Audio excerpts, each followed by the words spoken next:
There's a guy in your neighborhood driving a 2005 S-Class Mercedes, paint still gleaming, interior spotless, and for some reason, when he pulls up, people still turn their heads. Not because the car is new, not because it's flashy, but because something about it just commands respect. And today, you're going to find out exactly why that happens, and what it tells you about the person behind the wheel. Most people assume that if you're driving an old car, even a luxury one, you simply can't afford a newer model. That assumption is not only lazy, it's completely wrong.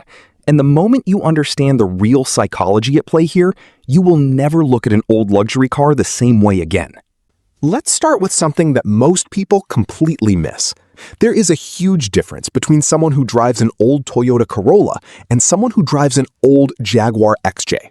Both cars are old, but only one of them is making a statement. The person driving that old Jaguar knows exactly what they're doing. Every single morning, they choose that car. They could take the bus, they could buy something newer, but they don't. And that choice tells you everything about who they are.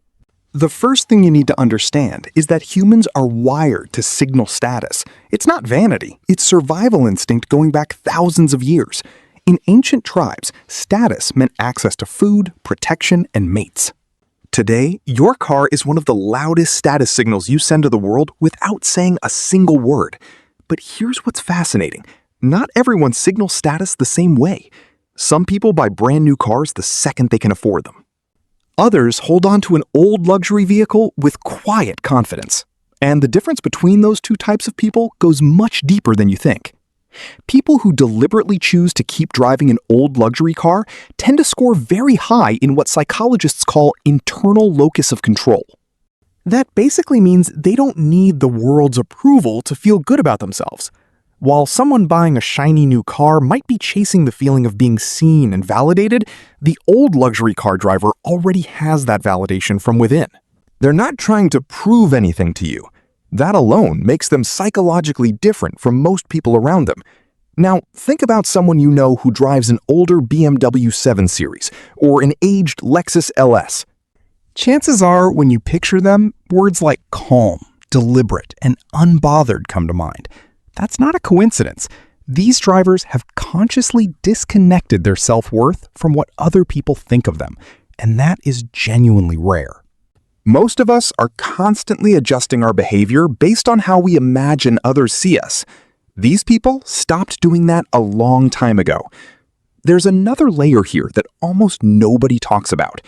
Old luxury cars were built differently, and the people who drive them know it. A 2003 Mercedes E-Class had a level of interior quality, engineering solidity, and mechanical honesty that many modern cars simply don't match. When you run your hand across that solid wood trim or close a door that sounds like a vault, there's a psychological satisfaction that goes beyond transportation. It becomes about craftsmanship, about things that were built to last. And when someone chooses that over a modern car filled with screens and subscriptions, they're telling you something about their values. They respect quality over novelty. They're not chasing the latest thing just because it's new. This connects to a deeper personality trait, what researchers simply call conscientiousness. People who are highly conscientious tend to maintain things. Their homes are organized, their finances are planned, and yes, their old luxury cars are immaculate. That well-kept 1999 Audi A8 with no rust and perfectly conditioned leather didn't stay that way by accident. It stayed that way because the owner treats their possessions with intention and discipline. That car is basically a window into their entire life philosophy. Now, here's something that will genuinely surprise you. Many of the people driving old luxury cars are significantly wealthier than the people driving new ones. There's a well-known pattern among people who quietly build and keep wealth. They spend less than they earn, they avoid debt, and they refuse to buy things just to impress other people. Buying a brand new luxury car that loses 30% of its value the moment you leave the dealership is exactly the kind of decision that quietly wealthy people find almost offensive. They look at a well-maintained older luxury vehicle and see intelligence. They see a machine that has already taken its depreciation hit, costs less to own, and still delivers everything they actually need from a car. But it's not always about financial wisdom. For some people, their old luxury car is deeply personal. It might be the car their father drove. It might be the car they bought during the best chapter of their life. Human beings attach identity and memory to physical objects in a way that is incredibly powerful. That old car isn't just transportation, it's a time capsule. Every time they get behind the wheel, it connects them to a version of themselves or a moment in time they're not ready to let go of. And there's nothing irrational about that. That emotional connection is one of the most deeply human things there is. There's also a certain type of person who drives an old luxury car as a form of quiet rebellion. They've looked at the modern world and decided they're not playing the game. The game where you upgrade your phone every year, lease a new car every 3 years, and constantly perform your success for an audience on social media. These people opted out, and they did it stylishly. Because rolling up in a classic old Mercedes or a vintage Volvo 740 tells everyone around you that you have nothing to prove. And somehow, that is more intimidating than anything a brand new car could ever say. Let's talk about social comparison for a moment, because it's impossible to discuss this topic honestly without it. We are all constantly measuring ourselves against the people around us, whether we admit it or not. When you buy a brand new, flashy car, part of that decision, even a small part, is almost always about wanting to feel ahead of someone else. But old luxury car drivers have largely exited that comparison game. They're not competing with the person in the new Range Rover at the traffic light. They're completely at peace with where they are. And that psychological freedom is something most people spend their entire lives trying to achieve, and never quite get there. Now, not every person driving an old luxury car is confident and financially wise. There's a smaller group who use that old prestige badge as a mask.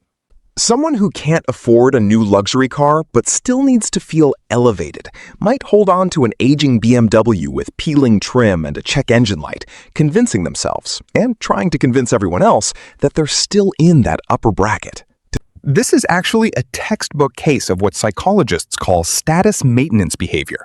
The car stops being a car and becomes a psychological crutch.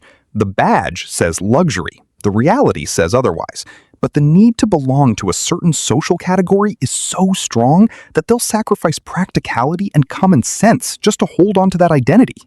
It's not judgment. It's just how deeply status is wired into human psychology. So what does all of this tell us? It tells us that a car is never just a car.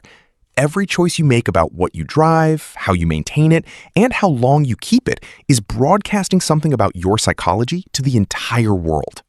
The person in the old luxury car might be quietly wealthy and completely unbothered by your opinion. They might be deeply nostalgic and emotionally connected to their past. They might be a craftsman at heart who refuses to accept that newer automatically means better. Or they might be holding on to a symbol because letting go feels like losing part of their identity.